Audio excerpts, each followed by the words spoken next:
Hey, c'est Mystique. Aujourd'hui on se retrouve pour une nouvelle vidéo The Story Begins sur le manga Beyond Evil.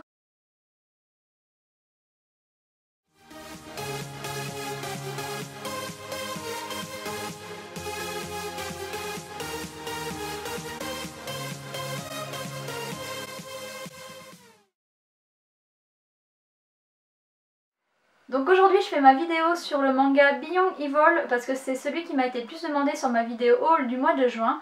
Il m'avait été demandé par 3 personnes, alors c'est pas beaucoup je sais, mais comparé à moi, mes commentaires que j'ai eu, c'est le plus demandé. Donc il m'a été demandé par Camille Robinson, Keshan et Weasel. Alors je sais pas si vous connaissez Weasel, c'est quelqu'un qui fait aussi une chaîne YouTube sur les mangas, donc je vous mettrai son lien en barre d'infos si ça vous intéresse de voir ce qu'il fait.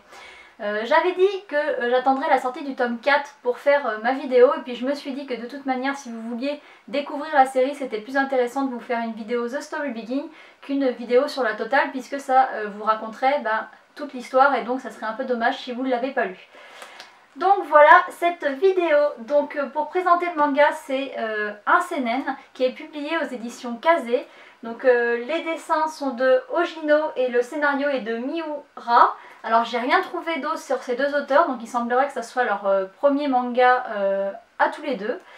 C'est un manga qui est terminé en 4 tomes, pour l'instant il y en a 3 de sortie. Tac. Le 4e et dernier tome devrait sortir en septembre de cette année. Lui il avait été publié à la base au Japon en 2014. Et donc c'est un manga qui est entièrement en noir et blanc et qui coûte 7,99 €. Voilà pour la présentation.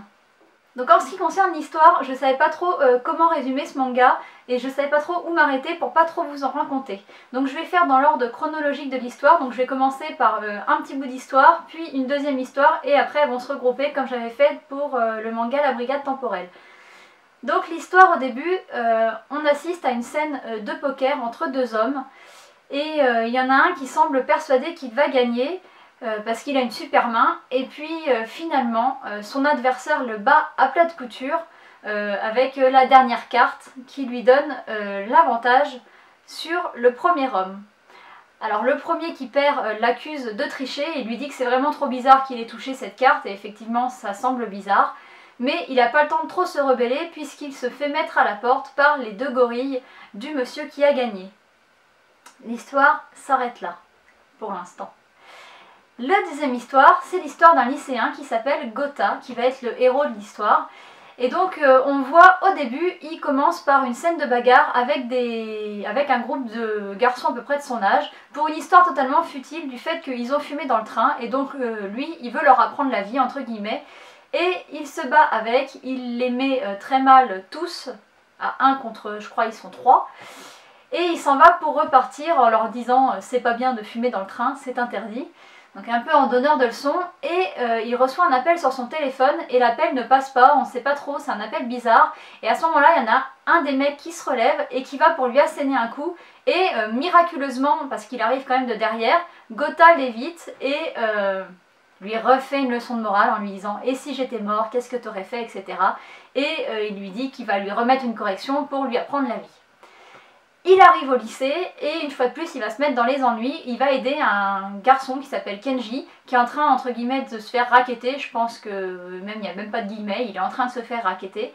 Et donc il va l'aider et il va se poser des questions quand même sur ce jeune qui se fait racketter et qui a beaucoup d'argent récemment et qui était plutôt discret avant et qui s'est mis un peu à se la jouer. Et d'autant plus qu'il y a beaucoup d'adolescents qui meurent de manière mystérieuse pendant cette période. Et donc ce jour-là, ils vont apprendre en classe qu'il y a un ami de Kenji qui est mort, et Kenji ça va le bouleverser et il va même partir du lycée, et donc ça va intriguer Gota qui va le suivre. Et on va se rendre compte que c'est là que les deux histoires se recoupent, c'est que Kenji va rejoindre l'homme qui a gagné la partie de poker, et on va comprendre un peu mieux ce qui se passait au début. En fait, cet homme, c'est un mec qui prête de l'argent à d'autres personnes, avec des taux d'intérêt complètement fous. Ça augmente, je crois, de 50% la semaine ou quelque chose comme ça, enfin c'est exorbitant. Et il fait signer des contrats aux gens en leur demandant aucune garantie, rien, pas leur nom, pas leur adresse, il les fait juste signer avec leur sang. Et il leur dit que s'ils n'arriveront pas à rembourser, ils devront donner leur vie. Donc les gens, bien sûr, prennent tout ça à la légère. Mais en fait, il n'en est rien, c'est qu'il prend vraiment la vie des gens s'ils ne remboursent pas. Et vous imaginez bien qu'avec des intérêts exorbitants, les gens n'arrivent pas à rembourser. Et en dernière chance, donc c'était à ça qu'on avait assisté au début, il leur propose une partie de poker. Et donc là, Kenji accepte la partie de poker, la perd, et donc Gota qui l'avait suivi, en fait, l'attend au pied de l'immeuble. Et lui demande en fait qu'est-ce que c'est que cette histoire, qu'est-ce qu'il fait là, etc. Et il raconte tout. À Gota, qu'il vient de perdre la partie de poker contre l'homme qui lui avait prêté l'argent et que le lendemain matin, il doit mourir. Et donc Gota lui dit qu'il va aller jouer une partie de poker contre ce mec et qu'il va parier, enfin je sais pas si on dit parier, mais en tout cas il va jouer le fait que s'il gagne, il récupère la vie de Kenji et s'il perd, il donnera sa vie. Donc il remonte voir le monsieur bien sûr accepte puisque Kenji a à peu près une espérance de vie de 80 ans et l'autre apparemment 51, donc lui il est gagnant. Et il est gagnant parce que effectivement, comme le soupçonnait le premier homme, il triche.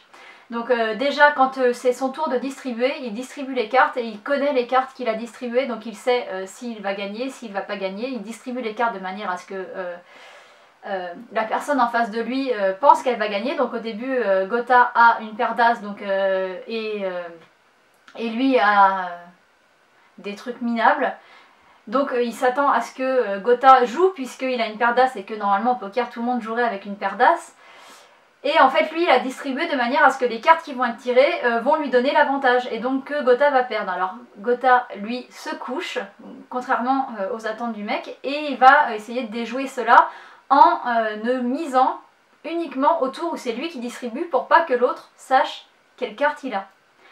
Mais au-delà de cette triche de distribution des cartes, il y a un deuxième moyen de tricher. En fait, l'homme n'est pas humain et il peut pénétrer dans l'esprit des gens. Et donc il essaye de pénétrer dans l'esprit de Gota. Mais malheureusement pour lui, il y a une énorme porte qui scelle en fait son esprit et il ne peut pas pénétrer dans son esprit. Donc déjà il est très surpris parce que normalement les humains, et Gota est un humain, ne peuvent pas avoir ce genre de défense contre lui. Mais il se rabat sur Kenji qui connaît les cartes de Gota et il va pénétrer dans son esprit. Et au moment où il pénètre dans son esprit, on voit bien qu'il y a les deux cartes posées sur une table. C'est très facile de pénétrer dans son esprit.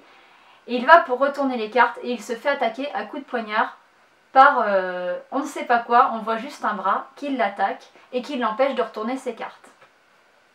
Il ressort donc de l'esprit de Kenji et il est un petit peu fou furieux, ce qui est normal, et donc il va en fait finir par brûler le contrat qu'ils avaient signé, et c'est un contrat entre un humain et un démon, et apparemment c'est interdit de brûler le contrat, et Gota va faire appel à quelqu'un, on ne sait pas c'est qui, je vous dirai juste qu'il s'appelle Victor, qui va pouvoir venir constater cette infraction. Et c'est là qu'on comprend en fait que Gota a beau être un humain, il est en relation avec des personnes qui sont, on va dire, démoniaques. Et c'est pour ça qu'il a cette porte infranchissable dans son esprit. Et j'arrête là mon résumé, je sais, je vous arrête comme ça sur un truc qu'on ne sait pas qui c'est, etc. Mais je ne veux pas en dévoiler plus parce que je trouve que c'est à partir de ce moment-là que l'histoire devient intéressante et surprenante. Donc j'arrête là. Donc pour mon avis sur ce manga, je l'ai adoré, je le conseille vraiment. Je trouve que c'est même dommage qu'il n'y ait que 4 tomes, donc on verra comment ça se finit. Mais en tout cas, la personnalité de Gota est vraiment bien développée, donc c'est un peu un jeune qui est bagarreur, mais en même temps on voit qu'à chaque fois il se bagarre pour des choses qui lui semblent importantes à lui. Voilà, par exemple le fait que c'est interdit de fumer dans le train, bon c'est peut-être une cause bête pour beaucoup, mais en tout cas il a toujours une volonté d'apprendre à ceux qui frappent des choses. Et donc voilà, il défend le mec qui s'appelle Kenji contre des gens qui le rackettent. Donc il a quand même beaucoup de valeur. Et cette relation qu'il a avec du coup la personne qui s'appelle Victor est très bien développée par la suite. J'en ai pas dit plus, mais voilà, elle est vraiment pas mal. Et tout cet univers en fait de démons, etc. Pour moi est très original et c'est une manière que j'avais jamais vue abordée dans les mangas pour parler de tout ce qui est univers démoniaque. Donc j'ai trouvé ça très intéressant. Et puis ça reprend quand même beaucoup de culture populaire sur le fait que de signer des contrats avec son sang, etc. Je trouve que ça reprend quand même pas mal de choses qui existaient, mais d'une manière différente, et c'est ça qui fait tout l'intérêt du manga. Donc j'espère que je vous aurai donné envie de le lire. J'espère que les 3 personnes qui m'ont demandé de faire une vidéo sur ce manga, j'espère que vous pourrez me dire si vous finalement vous l'avez acheté ou pas, si vous l'achetez, si vous l'aimez. Et moi je vous dis à bientôt dans une prochaine vidéo. Bye bye.